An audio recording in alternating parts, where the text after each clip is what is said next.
MVL యువ జ్యోతి శ్రోతలకు నమస్సులు. శ్రీ శ్రీరమణ గారు రచన మాసపత్రికలో ఎంవీఎల్ మాస్టర్ గురించి రాసిన వ్యాసం ఈసారి. ఆ రోజుల్లో అంటే 1970లలో మామిడి రసాల నూజువీడుని మద్రాసులో బాపు రమణలుండే చామియర్స్ రోడ్డుకి ముడివేసి తను ఆసులో గొట్టంలా అటూ ఇటూ తిరుగాడుతూ స్నేహ సౌరభాలు వెదజల్లిన మంచి రచయిత ఎంవీఎల్.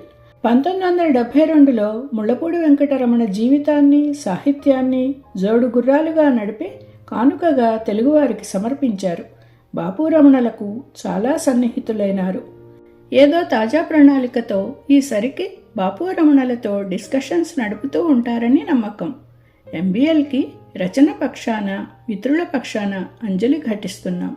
40 ఏళ్ల క్రితం జనవరి 23న వెళ్ళిపోయిన నాన్నని తలుచుకుంటూ ఆ మిత్రులకి, ఆ మిత్రులతో సాహిత్యగోష్ఠి చేయటానికి చేరిన శ్రీ శ్రీరమణ గారికి, శ్రీ శంకు గారికి అంజలి, నమస్సుమాంజలి. Thank you.